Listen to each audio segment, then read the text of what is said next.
Welcome back to the Koster 200, brought to you by N1 4x4 Cruiser and Toyota, your four-wheel drive experts. The next round of the Africa Off-Road Racing Championship Series. We've already covered the kiddies, the juniors, we've had the bikes, the quads, and everything else in between out there. Now it's the turn for the cars, the side-by-sides, and the buggies. They get their bite of the cherry and get to unleash around the Koster area for their 200 Ks of racing. Quick riders briefing, drivers briefing, telling everyone what they are in for.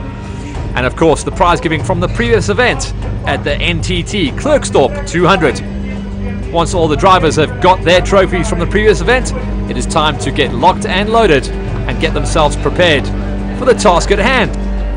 That's the Koster 200.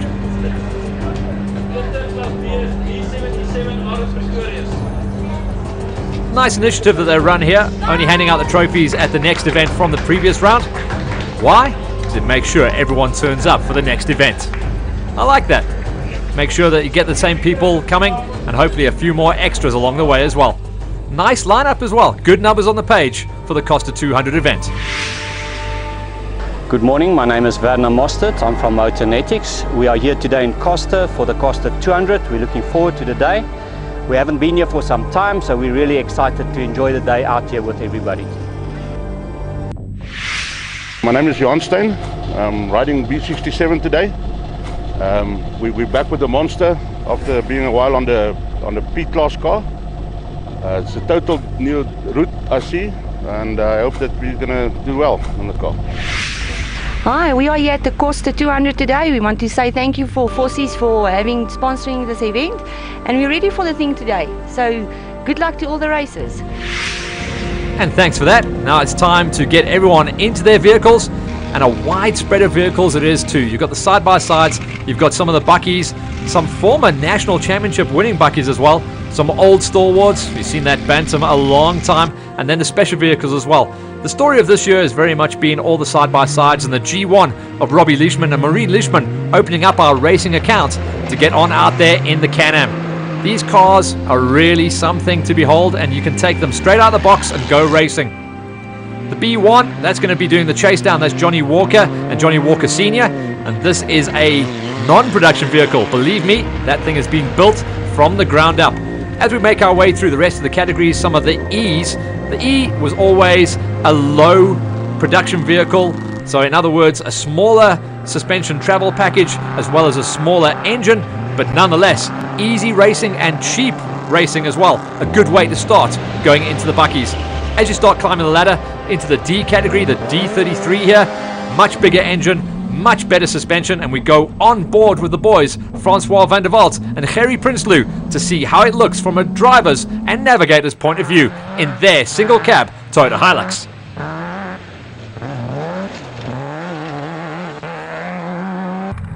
Bucky racing, absolutely love it. Another point of view as well from the same crew, this time looking inside the cab as to how much work is happening behind the wheel and on the Navi. And you've got to love that little horn that he's got there blowing, making sure that the riders and drivers in front know exactly who is coming and ploughing their way through the pack. The E7, Charmaine van Aswegen and Carleen Croshaw, they get the job done.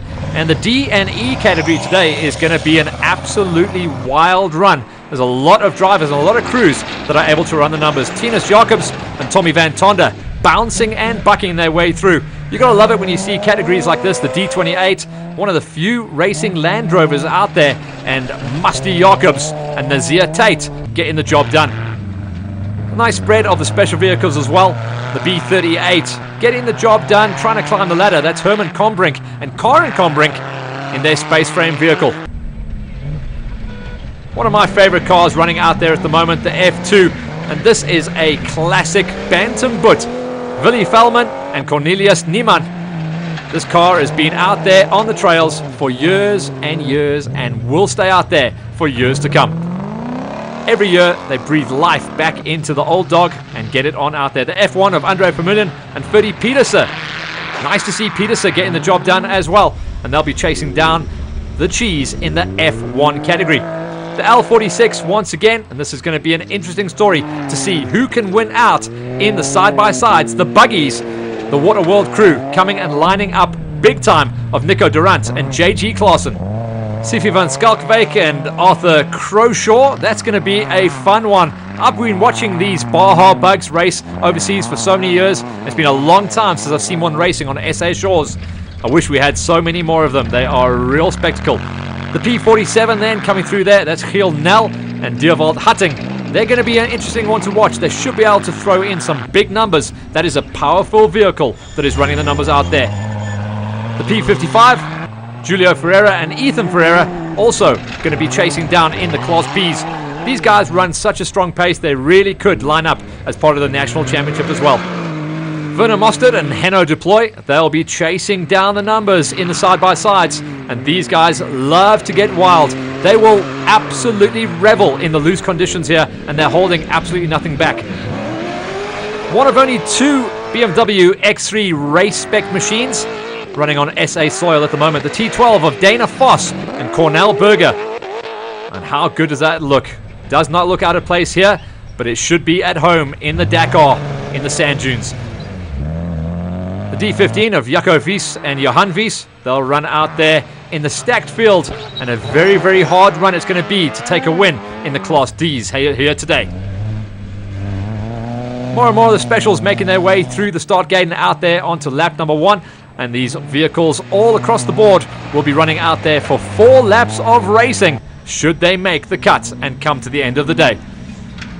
Well marked, relatively easy tracks, making sure that they cater for the special vehicles and production vehicles alike. Flip Feldman doing an incredible job with the course layout as the D7 of Manus Dupree and Manus Gous heads on out there in a very stock looking bakkie. The rest of the guys coming out there in these hand-built bushwhackers, the Sandmasters as we always used to know them, but a couple of manufacturers coming to the fore in the last couple of seasons. Bat, one of the most famous ones, and of course the Zarkos making up the majority of the field in the special vehicle category.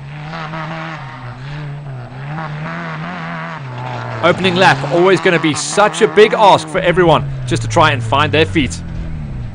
And an impressive lineup here, right in the middle of the championship season for the Koster 200. Once again, brought to you by N1 4x4 Cruiser and Toyota, your four-wheel drive experts.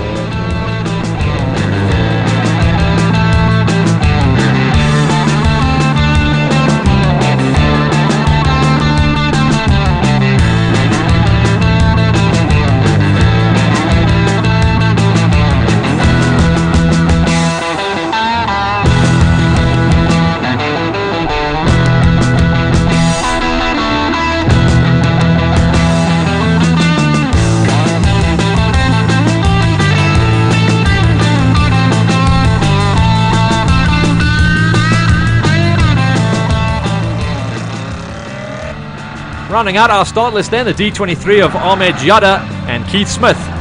One of the old school Nissan single cabs, and this was a vehicle that was running high in the national championships a few years back. Back out there in the field, and the G1 still running clear air, the Leishmans. Untouchable at the moment, but a big push coming in from the D33 trying to do the chase down, and that means the Buckies are starting to find their feet. Francois van der Walt is getting the hammer down. Nico Durant, though, up into 3rd place overall, so the side-by-sides are pinning it, as is the T12 BMW of Dana Voss and Cornel Berger. They are flying. Join us after the break to see what happens at the end of the race. On this episode of Shooting Cars, we're going to take this brand new Mercedes-Benz and we're going to cut it in half. I've been doing it so long that it doesn't faze me about cutting a $117,000 car in half. We were picking up a silver car. I had to wind up black. Basically what these cars are going to do, they're involved in a car chase and they're going to get T-boned. We have about 4 hours to finish all this, so let's stay with it and get it done. In this business, you never know what to expect. this week on The Bike Show, we throw 3 modern but retro scramblers into the ring and try and decide which is the best. We look ahead to BMW's Pure and Crafted event at the end of September and give details of our latest giveaway.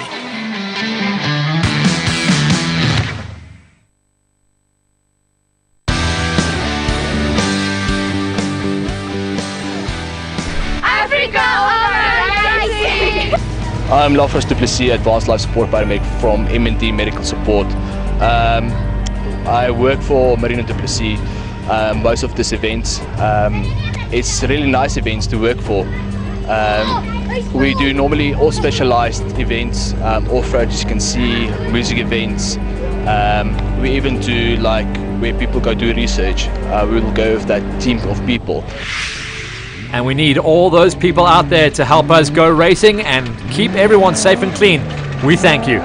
Willy Feldman out there in the old Bantam Boot there, and he'll be happy with what Flip has laid out for him. And check how wild he starts to get as he drops the hammer in one of the oldest Bantam Boots out there.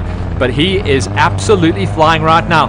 The categories are starting to close in. The E40 of Hendrik Reinicke and Hendrik Reinicke Jr. enjoying their time, father and son. And this is how you bond relationships. You go bucky racing. E7 as well, starting to climb the ladder. Charmaine van Aswegen and Colleen Croshaw finding their feet as they get after the halfway marker of this incredible Koster 200. It really has been a good journey. The kids have been out there, the juniors, we've had the senior bikes, the senior quads, and an incredible lineup from all of the buckies, side-by-sides and buggies to put on the big show. These guys have thrown down some amazing lap times and enjoyed their time behind the wheel, sometimes by themselves as well. The B28, the single-seater situation, and that's always going to be a wide one. Akil Jacobs, no one else to join the party. Him, himself, and nobody else. Single-seater racing, only for the brave. The rest of the special vehicles, you're always going to have a buddy on your side should you have any mechanical problems out there, and it's always nice to have someone to talk to. Julio Ferreira and Ethan Ferreira teaming up for the day once again in the LoadNet P55. The rest of the buckies then making their way through the F1. So strong a run from Andre Vermeulen and Ferdy Petersen. They were one of our late starters and they've made a lot of passes out there in the field. The C69 of Andre Vermeulen and Craig Galvin. Know Craig very well and he'll be able to guide his way through. As out front, it is a two-horse race as the side-by-sides go duking it out. Who will it be? Because Nico Durant is absolutely flying, as well as Werner Mostert. And then the D10 starting to climb the ladder a little bit further down the field. He's going to be in the mix though. He's going to be one of the lappers that becomes a moving speed bump, as they say, but still pushing hard, as is Johan Stein and Ronald Smit. A little bit further down, Pajeros. These used to run in the Dakar pretty much in stock spec. So the D8 of Gerard Becker and Johan van der Walt waving the flag for Pajero. Teams that are running out front trying to go for the big overall, the D33. Such an incredibly strong drive coming out of this squad. Francois van der Walt is pushing on. Gerry Prinsloo on the notes, trying to get the job done as well. They'll be trying to be the leading bucky, because once again it looks like the side-by-sides may have been able to jog on and really get the bit of cheese, because these buckies are hurting at the moment. But this is a very, very fast drive out of the D33. And they'll be happy to bring it home and try and get a top 3 overall come the end of play. The G1, the people that opened up the track now, dropping down to second place, Robbie Leishman and Maureen Leishman. But the T12 is flying, and for the last couple of laps, posting the top time. So the BMW is coming of Dana Foss and Cornell Berger. They've really got the bit between their teeth here at the Koster 200. Great shots as they come on home. Not far away from wrapping up shop. And after a rough start to the season, they have really found the settings that work for them on that BMW. The rest of the categories then, Charmaine van Aswegen and Colleen Croshaw just tippy-toeing their way through as they get chased down by the single-seater of Akil Jacobs.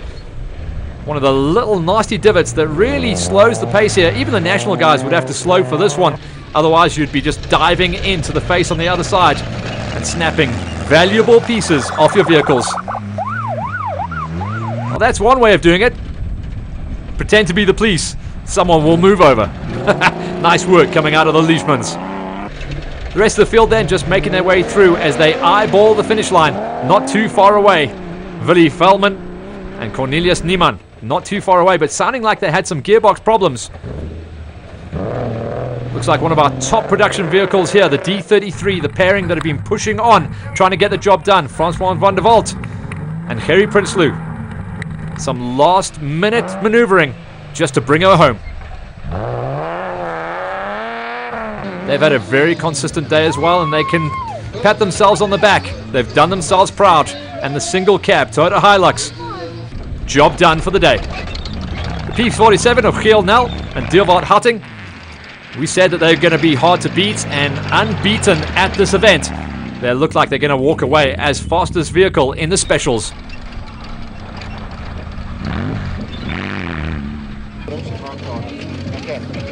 Incredible racing throughout all of our categories, and a tough day for all concerned at the Koster 200. Everyone just trying to squeeze that last little bit of extra time out of the final lap before they can come home and draw a line under this round of the Africa Off-Road Racing Championship Series at the Koster 200. Once again, brought to you by N1 4x4 Cruiser and Toyota, your four-wheel drive experts. The Bantam that never says die comes on home as well. So the F2 still in the mix and still able to line up to go for their next race. Velman and Niemann going to be happy with that. The confirmation then, it is the T12 BMW of Dana Voss and Cornel Berger get the job done as Akil Jacobs comes home as the top single-seater.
Julio and Ethan Ferreira have done themselves proud. Look like they're going to finish inside of a top 5 for the special vehicles in the P55. So the Loadnet crew will be happy with that. Side-by-sides have been really putting on a show for everyone out there. Nico Durant and JG Clausen bouncing and bucking their way to the finish line, trying to chase down on being the first of the side-by-sides. Looks like they might have just missed out on that one, but they'll be happy with the flag nonetheless.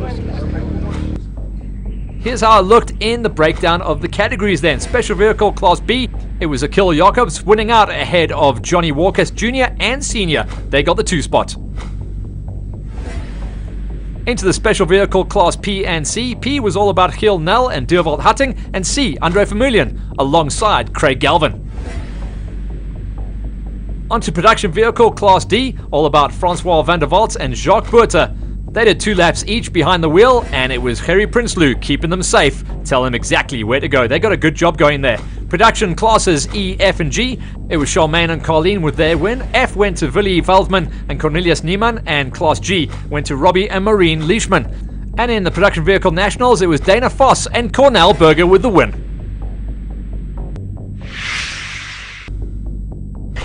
Msefi, you, I imagine, did not finish today's race. Tell us why. Why does this amazing car look like it does now?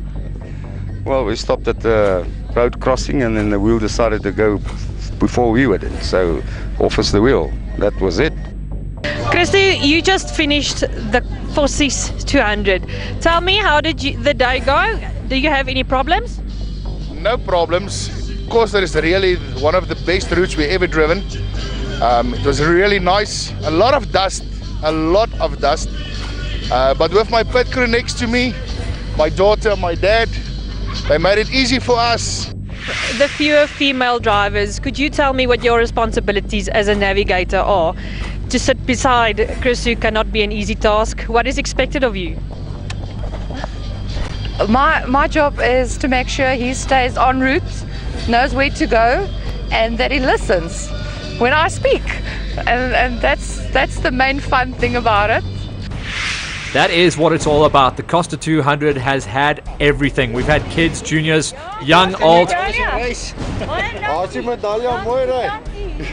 Even Putru trying to get her finisher's medal here, and she gets it. Well done. She is one of our ladies behind the camera crew here. But the Koster 200 is definitely delivered, and we hope you enjoyed the show. We'll be bringing you much more like this, so stay tuned.